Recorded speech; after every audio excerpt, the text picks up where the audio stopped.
Hello friends, स्वागत है आप सभी का हमारे यूट्यूब चैनल में। फ्रेंड्स, लगातार आप सबकी डिमांड रहती थी कि आपने एनटीपीसी कई क्वेश्चंस करवाए हैं, ग्रुप डी की करवाए हैं, लेकिन आप एएलपी और टेक्नीशियन के नहीं करा रहे हैं। तो इस वजह से हम बीच बीच में एएलपी और टेक्नीशियन के प्रीवियस ईयर क्वेश्चन पेपर भी हम करवा रहे हैं। तो इनको भी हमने आज से शुरू कर दिया है। तो ये वीडियो आपके लिए बहुत स्पेशल होने वाली है। अगर आप इसको शुरू से लेकर अंत तक देख लेते हैं तो बहुत कुछ आज आपको सीखने को मिलने वाला है। तो हम सारे क्वेश्चन पेपर करवाएंगे, हमने बताया ही था आपको, चाहे वो ग्रुप डी हो, एनटीपीसी हो, एलपी हो, टेक्नीशियन का कोई भी पेपर हो रेलवे का, सारे के सारे हम करवाएंगे और एक साथ बीच बीच में हम सारे करवाते जा रहे हैं। तो आप हमारे चैनल की प्लेलिस्ट एक बार चेक कर लीजिए करिए। शुरुआत करते हैं आज की इस वीडियो की। लेकिन दोस्तों, इससे पहले अगर आप चैनल पर नए हैं और अभी तक सब्सक्राइब नहीं किया है तो आपसे रिक्वेस्ट है चैनल को सब्सक्राइब कर लीजिए और बेल आइकन दबाकर हमारे चैनल से जुड़ जाइए। तो देखो, आज का हमारा पहला क्वेश्चन है फ्रेंड्स, और इसमें एक मैथ का ही क्वेश्चन है। देखो, कह रहा है एक्स और वाई की आयु का अनुपात 4:5 है। 6 वर्ष बाद यह अनुपात 6:7 हो जाएगा। वाई की वर्तमान आयु वर्षों में ज्ञात करिए। तो देखो, सबसे पहले वर्तमान का क्या है, 4:5। इसके बाद कह रहा है 6 साल बाद कितना हो जाता है, 6:7 हो जाता है।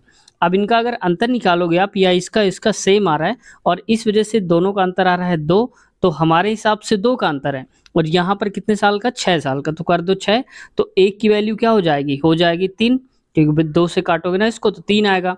अब हमें बताना है क्या, y की वर्तमान। तो वर्तमान तो ये है x और ये है y। तो y का हो जाएगा 5 है, हमारे हिसाब से कितना है, 3 गुना, तो 5 3 हो जाएगा 15। सही उत्तर हमारा हो जाएगा यहाँ पर 15, ऑप्शन नंबर चौथा। अगला क्वेश्चन है नेक्स्ट, ये रीजनिंग का क्वेश्चन है और इसमें कहा जा रहा है ई एफ जी और एच एक पंक्ति में बैठे हैं। तो जैसे जैसे बोला जा रहा है मैं वैसे ही कर लेता हूं। तो मान लो कि मैं ऐसे बना लेता हूं।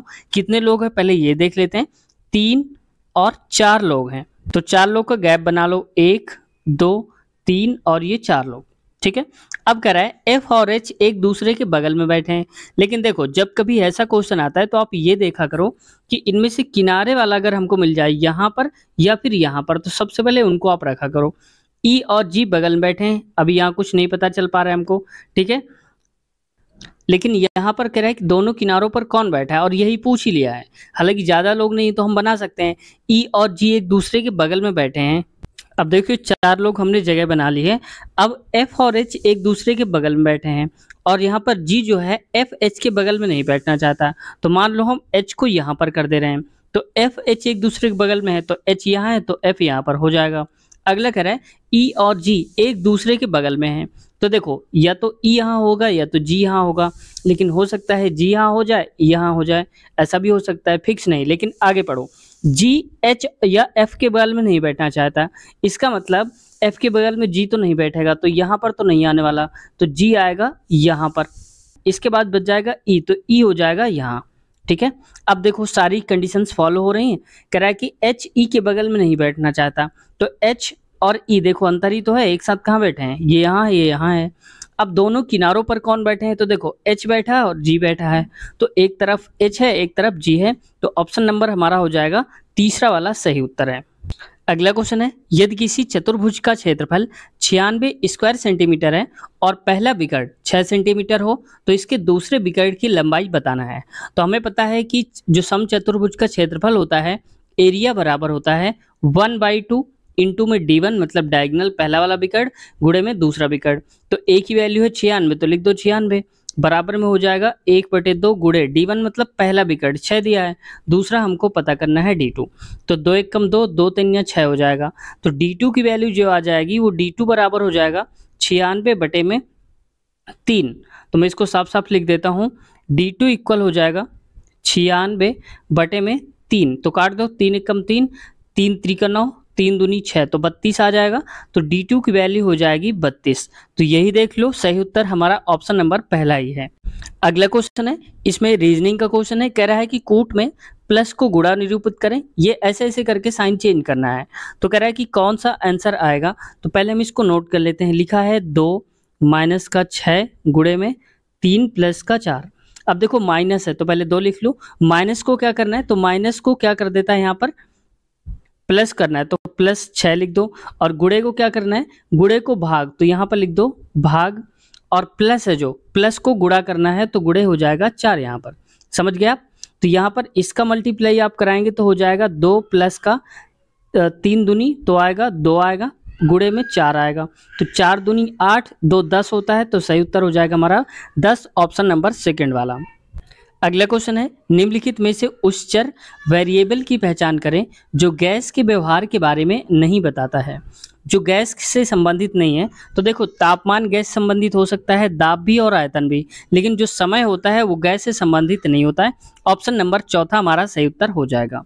अगला क्वेश्चन देखो, नेक्स्ट क्वेश्चन में बोला जा रहा है अच्छी हाउसकीपिंग निम्नलिखित में से किसके लिए आवश्यक है। ये देखो उसका ट्रेड का क्वेश्चन आ गया है, तो अच्छी हाउसकीपिंग जो होती है वो सबसे लिए होता है अच्छी सुरक्षा व्यवस्था के लिए। ऑप्शन नंबर चौथा हमारा सही उत्तर इसका हो जाएगा।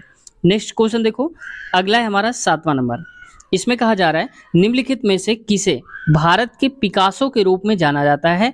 तो MF हुसैन जो है इनको हम भारत के पिकासो के नाम से भी जाना जाता है। अगला क्वेश्चन देखो, यहाँ पर लिखा हुआ है बिंदु 2,3 का x अक्ष पर प्रतिबिंब क्या होगा। तो देखो x अक्ष पर है तो जो y वाला होता है वो माइनस हो जाता है। तो देखो 2,3 है तो ये माइनस हो जाएगा। अगर ये कहता y अक्ष पर तो y अक्ष पर होता तो x वाला माइनस हो जाता है, यानी कि -2,3 आता है आंसर। तो अब के हिसाब से हो जाएगा यहाँ पर 2,-3, चौथा वाला सही उत्तर हो जाएगा। अगला क्वेश्चन है उस घन के विकर्ण की लंबाई ज्ञात कीजिए जिसकी भुजा 3 सेंटीमीटर है।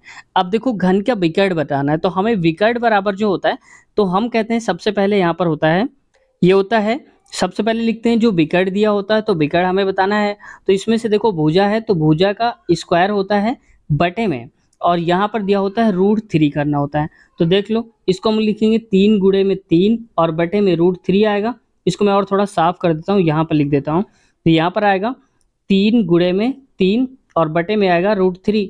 अब इसको अगर काटोगे √3 को इससे तो बचेगा हमारे पास 3 × √3 बचेगा। तो सही उत्तर हमारा हो जाएगा 3 × √3, ऑप्शन नंबर तीसरा वाला। अगला क्वेश्चन देखो, एक अश्व शक्ति यानी कि HP 1 HP इक्वल होता है, ये बार बार पूछा जाता है, 746 वाट होता है। तो एक अश्व शक्ति बराबर होता है 746 वाट, ये याद रखना आप क्योंकि बहुत बार पूछा गया क्वेश्चन है। अगला क्वेश्चन देखो, नेक्स्ट क्वेश्चन है और इसमें कहा जा रहा है क्वेश्चन में यदि किसी इकाई में एक या अधिक चल भाग हैं तो चल भागों की चरम स्थितियां का संकेत निम्नलिखित में से कौन सा होगा। तो ये होगा लंबे डैश युक्त दोगुने डॉट वाली पतली रेखा। ये भी ट्रेड का ही क्वेश्चन है, तो यहाँ पर याद रखना ऑप्शन नंबर दूसरा सही उत्तर हो जाएगा। अगला क्वेश्चन है निम्नलिखित में से किस भारतीय मुख्यमंत्री ने माई अनफॉरगेटेबल मेमोरीज नाम से अपनी आत्मकथा लिखी थी। तो ममता बनर्जी ने। हालांकि ये क्वेश्चन पहले का था, ये अब नहीं पूछा जाएगा। अब ट्रेंडिंग में ऐसा हो सकता है, यहाँ से आप ये जरूर सीख सकते हो कि अगर कोई इस वक्त मुख्यमंत्री हैं या कोई प्रधानमंत्री जो बुक लिख रहे हैं तो वो थोड़ा सा हाईलाइट हो जाती है, उनको याद रख लेना, ठीक है। तो इस बार ये क्वेश्चन आपको नहीं पढ़ना है। अगला क्वेश्चन देखो, नेक्स्ट क्वेश्चन है, अगला क्वेश्चन है इसमें कहा जा रहा है यदि एक कार 3.2 मीटर पर सेकंड स्क्वायर के त्वरण से चलना शुरू करती है तो 20 सेकंड बाद उस कार का वेग क्या हो जाएगा। तो इसमें देखो v इक्वल होता है u + at।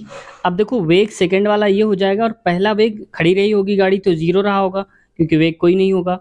अब a मतलब त्वरण कितना है 3.2 इंटू में t कितना है 20 सेकंड, तो कर दो आप 20। तो यहाँ पर इसका मल्टीप्लाई कराओगे तो आ जाएगा 32 दूनी 64 और 0 हट जाएगा दशमलव से, तो 64 सही उत्तर हो जाएगा। ऑप्शन नंबर हमारा पहला ही सही उत्तर है।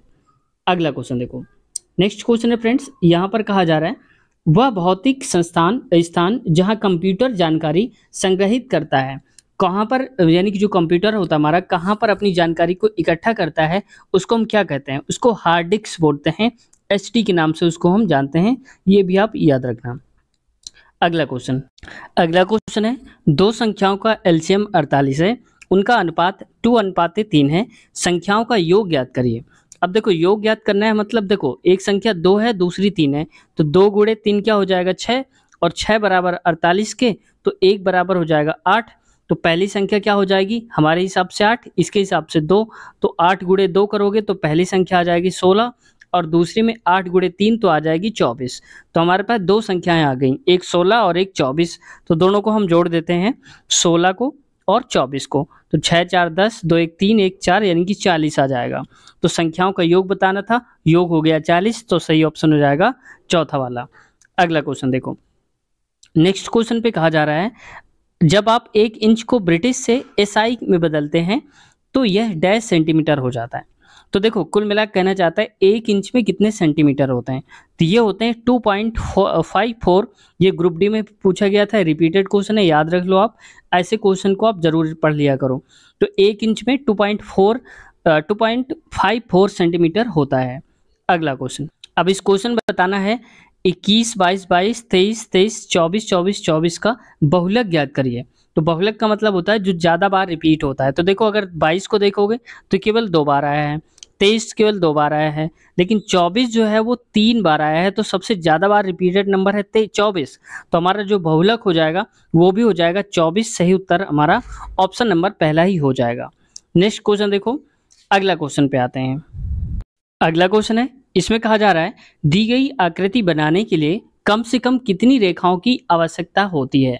तो कितनी रेखाओं की आवश्यकता होगी हम देख लेते हैं। इसको मैं थोड़ा सा जूम करता हूं आपको दिखाने के लिए।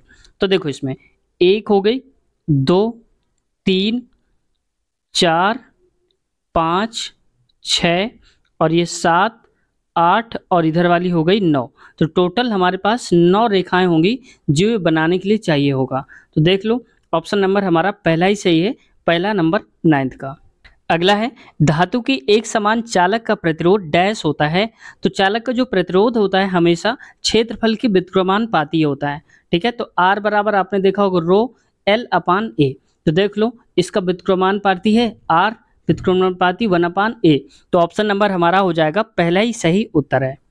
अगला क्वेश्चन है, इसमें कहा जा रहा है ए किसी कार्य को 15 दिनों में पूरा कर सकता है, जबकि ए और बी साथ मिलकर यानी कि दोनों मिल जाते हैं तो उस कार्य को 7.5 दिनों में यानी कि 7.5 दिनों में कर सकते हैं। बी को अकेले उसी काम को पूरा करने में कितना समय लगेगा। तो ए की वैल्यू हो जाएगी 15 और ए प्लस बी की वैल्यू हो जाएगी यहाँ पर 7.5। तो मैं इसको थोड़ा सही करके लिख देता हूँ, नीचे आएगा 10 पॉइंट हटाएंगे तो ये लिखेंगे 15/2। तो यहाँ पर जो सही लिखेंगे वो आएगा 15/2। अब 15 और 15 का एलसीएम तो जानते हैं 15 ही आएगा। इससे भाग दोगे तो इसकी क्षमता आएगी 1 और इसकी क्षमता आएगी ए प्लस बी की 2। ठीक है, तो देखो ए की क्षमता है 1 और ए प्लस बी की क्षमता है 2। तो इसका मतलब क्या होगा कि ए में 1 इसका शामिल होगा तो ए की क्षमता 1 हो जाएगी, बी की भी क्षमता 1 हो जाएगी। तो देखो ए की क्षमता है 1 और बी की क्षमता भी है 1, यानी कि एक एक काम कर सकते हैं एक दिन में। टोटल काम हमारे पास है 15। तो क्या कहला है, बी अकेले उसी काम को कितने दिन में करेगा। तो काम करता है बी एक काम, तो देख लो 15 दिन लगेंगे। तो सही उत्तर हो जाएगा हमारा 15। क्यों, क्योंकि एक दिन में एक काम करेगा तो 15 काम करने में कितने दिन लगेंगे, 15 दिन लगेंगे एक एक काम करने पर। अगला क्वेश्चन देखो, वह पहला खिलाड़ी निम्नलिखित में से कौन है जिसे भारत रत्न पुरस्कार से सम्मानित किया गया है। तो देखो जब कभी पहला या प्रथम वर्ड आ जाता है तो अपने आप में वो इम्पोर्टेंट क्वेश्चन हो जाता है। तो कह रहा है कि पहला खिलाड़ी कौन सा है जिसे भारत रत्न पुरस्कार से सम्मानित किया गया था। तो ये है सचिन तेंदुलकर, ऑप्शन नंबर तीसरा। अगर आपको पता है कि सचिन तेंदुलकर को भारत रत्न पुरस्कार किस वर्ष दिया गया है तो कमेंट सेक्शन में कमेंट करें। मैं आपको ऑप्शन भी दे देता हूं, 2014, 15, 16 और 17 इनमें से बताना है कौन सा सही उत्तर है। ये एसएससी में भी पूछा गया था, एसएससी CHSL में पूछा गया था, 2019 वाले पेपर में आया था, सेम टू सेम क्वेश्चन यही पूछा गया था। तो दोस्तों आज की वीडियो को हम थोड़ा छोटा रखते हैं क्योंकि पहला पार्ट है। अगर आपकी अच्छी प्रतिक्रिया मिलती है तो इसको हम जरूर कंटिन्यू रखेंगे और आगे वाले सारे के सारे पार्ट्स करवाएंगे और जितने भी क्वेश्चन पेपर हुए हैं पिछले वाले ALP टेक्नीशियन के सारे हम करवाएंगे। तो इससे आगे के क्वेश्चन नेक्स्ट पार्ट में आपको देखने को मिल जाएंगे। तो अगर ऐसी वीडियो चाहिए आपको प्रतिदिन तो चैनल को सब्सक्राइब कर लीजिए और बेल आइकन दबा लीजिए, जिससे कि हम जब भी वीडियो अपलोड करें तो नोटिफिकेशन के थ्रू आपके द्वारा आपके पास इंफॉर्मेशन पहुंच सके और आप आसानी से इसको देख सकें। तो आज की फ्रेंड्स वीडियो कैसे लगी कमेंट सेक्शन में ज़रूर बताइए। अगर आप कुछ पूछना या कहना चाहते हैं तो आप अपनी बात कमेंट सेक्शन में कह सकते हैं, हम आपका रिप्लाई देने की पूरी कोशिश करेंगे। तो मिलते हैं नए वीडियो में, अपना ख्याल रखिए, टेक केयर, बाय बाय।